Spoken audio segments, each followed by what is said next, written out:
നമസ്തേ. 17ാം നൂറ്റാണ്ട് പകുതി പിന്നിട്ടിരുന്നു. സഹ്യാദ്രി മലനിരകൾക്ക് മുകളിൽ മറാത്ത സാമ്രാജ്യത്തിന്റെ കാവ്യ പതാകകൾ വാനോളം ഉയർന്ന് പാറിപ്പറക്കുന്ന കാലം. ഛത്രപതി ശിവാജി മഹാരാജിന്റെ കോട്ടകളിൽ ഭാരതത്തിന്റെ അഭിമാനം ജ്വലിച്ചു നിന്നിരുന്നു.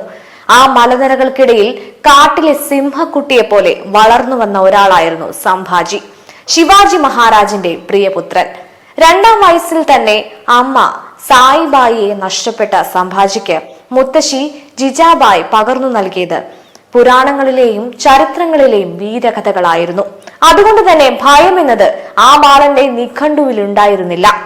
അത്ഭുതകരമായ ബുദ്ധിശക്തി ഉണ്ടായിരുന്ന സംഭാജി 13ാം വയസ്സിൽ തന്നെ സംസ്കൃതം ഉൾപ്പെടെ 8 ഭാഷകളിൽ പാണ്ഡിത്യം നേടി. ഭരണതന്ത്രങ്ങളെക്കുറിച്ചും തത്വശാസ്ത്രങ്ങളെക്കുറിച്ചും അദ്ദേഹം ബുധഭൂഷണം എന്ന ഗ്രന്ഥം സംസ്കൃതത്തിൽ രചിച്ചത് ലോകത്തെ വിസ്മയിപ്പിച്ചു. 10ാം വയസ്സിൽ അച്ഛനോടൊപ്പം ആഗ്രയിലെ മുഗൾ കൊട്ടാരത്തിൽ തടവുകാരനായി പോകേണ്ടി വന്നപ്പോൾ ലോകം വിറപ്പിച്ച ഔറംഗസീബ് ചക്രവർത്തിയുടെ കണ്ണുകളിലേക്ക് നോക്കി ആ കുട്ടി തന്റെ ആത്മാഭിമാനം ഉയർത്തിപ്പിടിച്ചു. പിന്നീട് പഴക്കുട്ടയിൽ ഒളിച്ച് ഔറംഗസീബിന്റെ തടവറയിൽ നിന്ന് അച്ഛനോടൊപ്പം തന്ത്രപരമായി രക്ഷപ്പെട്ടപ്പോൾ മുഗൾ സാമ്രാജ്യത്തിന്റെ നെഞ്ചിൽ തറച്ച വലിയൊരു മുള്ളായി സംഭാജി മാറി. 1680-ൽ ശിവാജി മഹാരാജിന്റെ മരണശേഷം സാമ്രാജ്യം തകരുമെന്ന് മുഗളന്മാർ വ്യാമോഹിച്ചു. എന്നാൽ സംഭാജി എന്ന ഇളം സിംഹം കിരീടമണിഞ്ഞതോടെ കഥ മാറി. കാറ്റിനേക്കാൾ വേഗതയിൽ കുതിക്കുന്ന കുതിരപ്പുറത്ത് 2 കൈയിലും വാളുകളേന്തി അദ്ദേഹം യുദ്ധക്കളത്തിൽ ഒരു കൊടുങ്കാറ്റായി മാറി. തന്റെ 9 വർഷത്തെ ഭരണകാലത്ത് സംഭാജി ഏതാണ്ട് 210 യുദ്ധങ്ങൾ ചെയ്തു. അത്ഭുതമെന്ന് പറയട്ടെ, അതിൽ ഒന്നുപോലും അദ്ദേഹം പരാജയപ്പെട്ടില്ല. ഡൽഹിയിൽ നിന്ന് ദക്ഷിണേന്ത്യ പിടിക്കാൻ വന്ന ഔറംഗസീബ് സംഭാജിയുടെ പോരാട്ട വീര്യത്തിന് മുന്നിൽ പതറിപ്പോയി. ഓരോ കോട്ടയും പിടിക്കുമ്പോഴും സംഭാജി 10 ഇരട്ടി ശക്തിയോടെ അവ തിരിച്ചു പിടിച്ചു.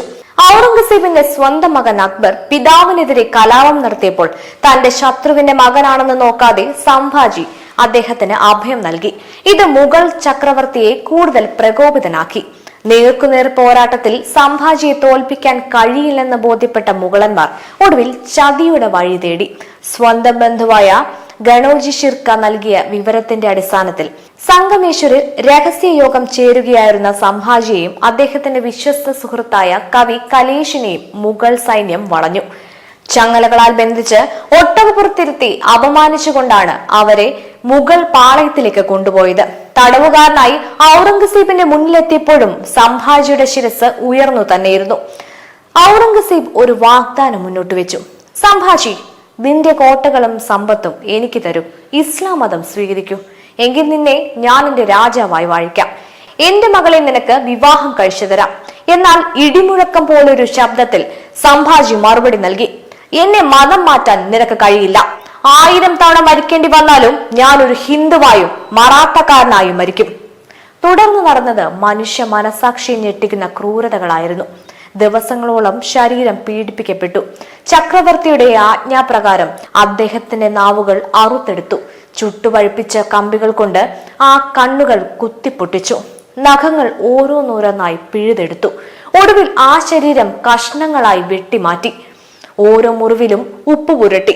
അപ്പോഴും ആ നാവില്ലാത്ത വായിൽ നിന്നും പുറത്തു വന്നത് ഹരഹര മഹാദേവ് എന്ന മന്ത്രം മാത്രമായിരുന്നു. ശത്രുവിന് മുന്നിൽ മുട്ടുമടക്കുന്നതിനേക്കാൾ വലിയ സുഖം മരണത്തിലുണ്ടെന്ന് അദ്ദേഹം ലോകത്തിന് കാണിച്ചു കൊടുത്തു. 1689 മാർച്ച് 11-ന് അദ്ദേഹത്തിന്റെ ശിരസ് അറുത്തെടുത്ത് ശരീരം കഷ്ണങ്ങളാക്കി നദിയിലെറിഞ്ഞു. സംഭാജി മരിച്ചാൽ മറാഠ സാമ്രാജ്യം അവസാനിക്കുമെന്ന് ഔറംഗസീബ് കരുതി. എന്നാൽ സംഭവിച്ചത് മറിച്ചായിരുന്നു. ഓരോ തുള്ളി രക്തത്തിൽ നിന്നും 1000 പോരാളികൾ ജനിച്ചു. ഓരോ മറാഠ പടയാളിയും ഒരു സംഭാജിയായി മാറി മുഗളന്മാർക്കെതിരെ പാഞ്ഞെടുത്തു. 25 വർഷത്തോളം നീണ്ടുനിന്ന ആ മഹാ പോരാട്ടത്തിനൊടുവിൽ ഔറംഗസീബ് തോൽവി സമ്മതിച്ചു.